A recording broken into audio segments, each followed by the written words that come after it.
Hey guys, how's it going? I hope everyone's doing well. Thanks for joining me once again. So I'm back today with another edition of my existing CD collection. So you'll recall where we were up to in the alphabet when I did one of these videos last time was hypocrisy. So I finished that. That concludes the letter H. So now we're up to the letter I. And the band in question that I'm going to be talking about today is Iced Earth. So Iced Earth probably need no introduction to most people. They are a heavy metal band from the United States, and they combine various subgenres like heavy metal, speed metal, thrash metal, and power metal. So it's an interesting mix. Now, the other thing about this band is they're sort of considered, these days, considered a controversial band. Well, not really the band, but due to one member, John Schaefer, the founding member, the reason being that he was involved in the attack on the Capitol House in the US a couple of years back. So he was on the FBI most wanted list, and there were photos of him involved in the attack. So needless to say, like most sane people, I do not condone those actions. You know, I condemn them, in fact. So, but the point is, with a band, the reason I listen to them is for the music. That's all I'm going to say about it. Yeah, the reason I listen to a band is because of the music, and that's it. So yeah, 3 albums to talk about by this band. Like I said, I'm not a huge fan, but I do like them, but I've just picked up releases here and there. So we'll get into it right now with the first release. So the first one I'm going to talk about, this is Iced Earth with Night of the Stormbringer. And I did mention this one briefly in a collection update a couple of years ago, I think. Yes, but if you missed that, this is a very interesting release because, as I said, this band combines a variety of subgenres. So, and especially that happens on this release with, yeah, there's some heavy metal, but also some speed metal, some galloping heavy metal, some thrash metal, and what sets this one apart, I think, is there are also elements of symphonic metal. So it's a very interesting mix, and those styles change throughout the album. Yeah, I think of the 3 I own, this is the most epic because it's got that kind of operatic symphonic edge. Like the first track, Angel's Holocaust, it opens with the melody from Karl Orff's Carmina Burana, you know, O Fortuna. So, you know, very classical, very symphonic, very grandiose. And you hear flourishes of that throughout the album. And what I like about it, yeah, as I said, is there's just a lot of variety on this album. They jump from one style to another. You know, like, so one moment it's got a kind of like galloping Maiden-esque pace. The next minute they're going into really heavy thrash riffs. So you never know what to expect. And then there's the symphonic elements as well. So the entire album is a really interesting listen. I think for me, probably my favorite track is track 3, The Path I Choose, just because it stands out as the most atmospheric. But it's interesting actually, it includes elements of Iron Maiden, like I think it's track 4, Before the Vision.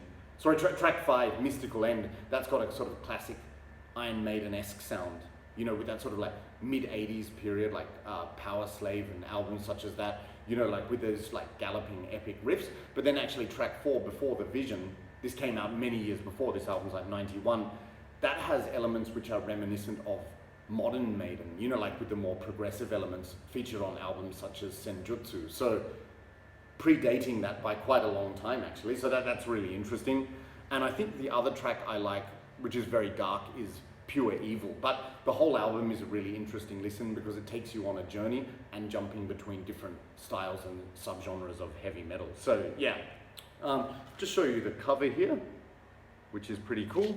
I've always liked the logo of this band actually, like just the print, the font, it's cool.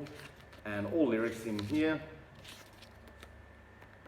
Yeah, so, and the disc is also cool because it's not a plain and boring one. Actually got a lot of color and detail, that's cool. Yeah, so of the Iced Earth albums that I own, this one's probably my favorite. It's one of the earlier ones, but you know, I've never really heard anything by this band that I dislike, let me say that. But at the moment, of the 3 I own, this is definitely my favorite. So just to recap, probably my favorite tracks are The Path I Choose, Before the Vision, Mystical End, and Pure Evil. But the entire album is an enjoyable listen. So definitely check it out if you're a fan of heavy metal and those other subgenres like speed metal, thrash metal, and so on. Yeah, so that's Iced Earth with Night of the Stormbringer. All right, so coming up next, This was another one that I bought secondhand at a local market. It's quite interesting actually. This is Iced Earth with Horror Show. So I've seen a few people show this one on YouTube. It's kind of in a sense a concept album because it's based on various, classic horror characters, like such as Dracula, Frankenstein, all of those sort of, in a way, cliched Hammer horror characters are featured on this album. So each song is named after a horror character. So I'll just go through it. Sorry, my eyesight is terrible, but I'm just going to go through the track listing here. So there's a track called Wolf, Damien, Jack, Ghost of Freedom, Jekyll and Hyde, Dragon's Child, Frankenstein, Dracula, and Imhotep as well. So yes, all different horror characters from various, literature and movies, that kind of thing. But this one is a very epic album as well. So it's like Night of the Stormbringer is epic and symphonic. This one's not as symphonic, but it's definitely grandiose and epic. So a really interesting listen again. I'm probably not into this one as much as Night of the Stormbringer, but I do like it. There are some fantastic standout tracks on this album. My favorites are probably the most epic, like I think Damien, based on The Omen, that's a brilliant track. That's track 2, and also track 4, which is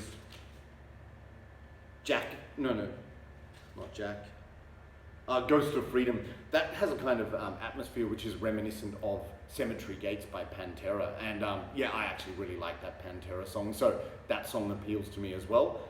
It also includes a cover of Transylvania by Iron Maiden, and it's funny because even though everyone's heard Maiden a million times, whenever that track comes on this album, it's like a standout one, just the instrumental, but great riffing in that song. And my other favorite track is Frankenstein, just because it's like dark and epic again. But yeah, the whole album is a good listen. I will admit, it's quite a long album, so sometimes it sort of descends into background music for me, but I certainly don't dislike it. It's just one of those ones where it's a very long, epic album, and, excuse me, damn it.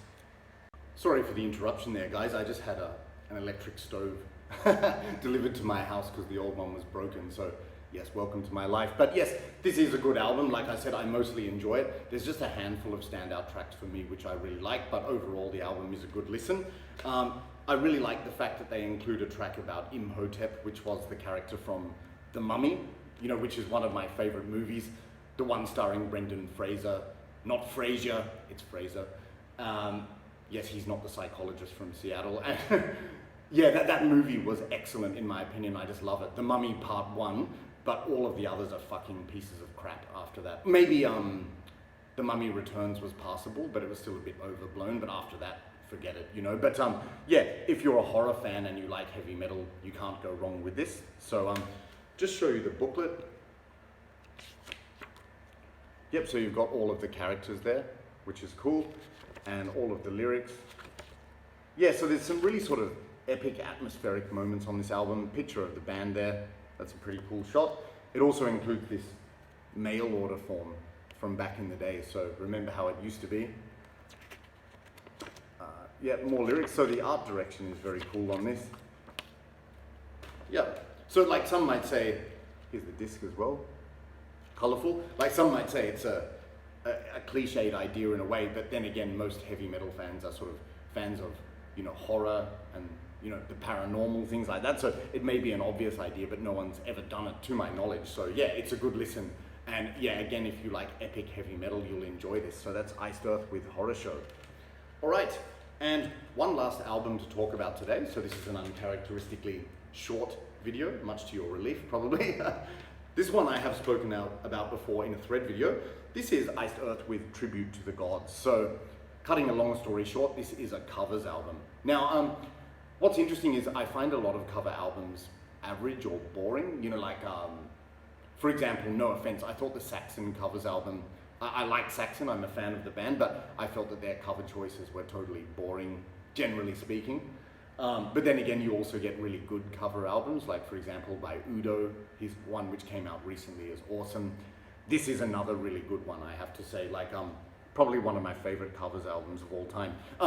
Even 6 Feet Under, Graveyard Classics, like part one, that's quite interesting as well. Like, I know that was heavily criticized, but they had a really good variety of songs, you know, with covering some punk,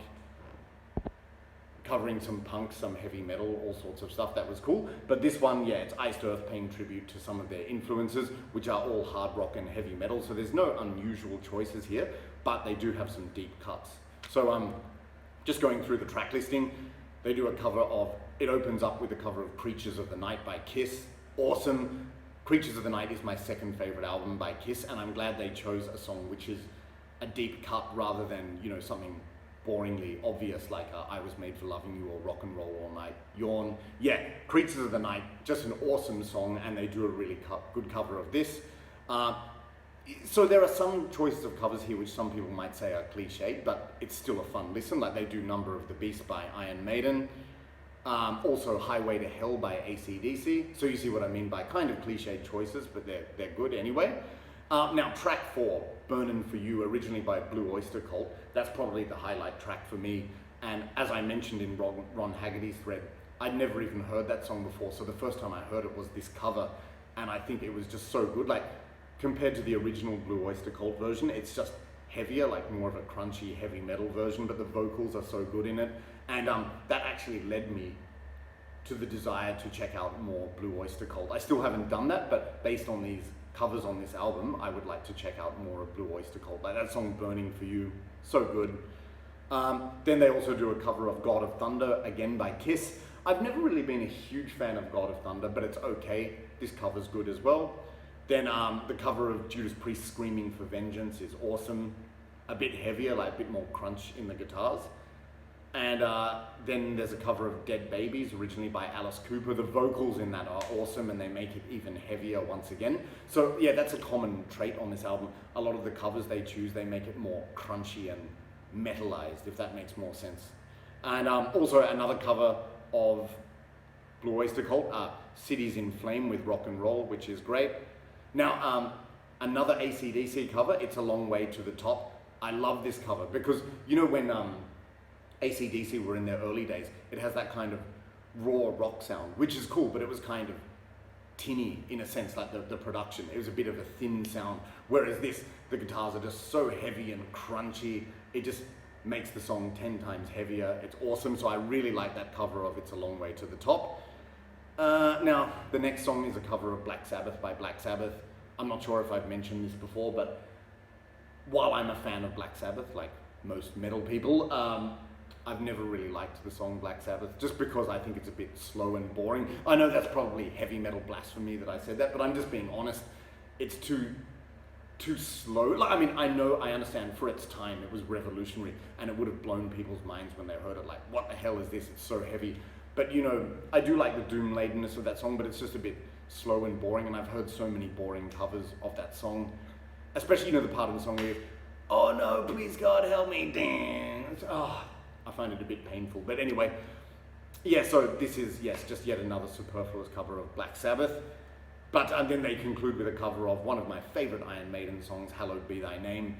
Yeah, it doesn't quite compare to the original. Like, I think the only person who can make that song sound 10 out of 10 is Bruce Dickinson. Of course, every time I listen to the Iron Maiden version, the hairs on my arms stand up on end. That song still gives me the chills no matter how many times I've listened to it. But here, yeah, because it's such a good song, it's still a fun cover. So yeah, no bad songs on this album. Like, I think, you know, they choose a few songs by a few different bands, but undoubtedly my favorites are Creatures of the Night, Screaming for Vengeance, Burnin' For You, Dead Babies, It's a Long Way to the Top, and Hallowed Be Thy Name. But as I said, all the others are still okay, so you're pretty much on a winner with this album. It's a good party album. Like, some people might say, what's the point of a covers album? But a band wants to, you know, show their influences, their roots and everything. And it's also just a fun compilation. Like, this is a good party album. So there's the cover there. And booklet talking about the background and the inspiration for this album and how the bands were an influence. Yeah. So yeah, as I said, a lot of cover albums are not very good or not very interesting. This one is mostly interesting, with the exception of a couple of boring songs like Black Sabbath and what was the other one? you know, Highway to Hell maybe, except like generally speaking, the songs are at least okay, but the majority are excellent. So really fun covers album. That's Iced Earth with Tribute to the Gods. Okay, and that's it for today, guys. So that concludes my Iced Earth collection. Like I said, I do like the band, but I'm not really a die-hard fan. But if I come across albums at a cheap price, you know, secondhand, I'll pick them up. Anyway, let me know what are some of your favorite Iced Earth albums, if any, and which ones would you recommend? Let's get some discussion going, and I look forward to hearing from you in the comments. So this will probably be my last video for this year. However, there is a chance there may be one more. I've just got some things coming up in the next couple of weeks, but there could be room for one more video, so we'll see. But either way, I will be back in the near future, if not this month, definitely in the new year. So I hope you continue to watch. As always, thank you very much for supporting the channel, and please consider subscribing if you enjoyed this video. All right, so I don't want to give all those cliched wishes just yet, but I better just in case, because I'm not sure if I'm going to be back soon or not. So if I don't see you before the new year, enjoy your Christmas and New Year break. Happy holidays, and I'll see you in the next video. Cheers.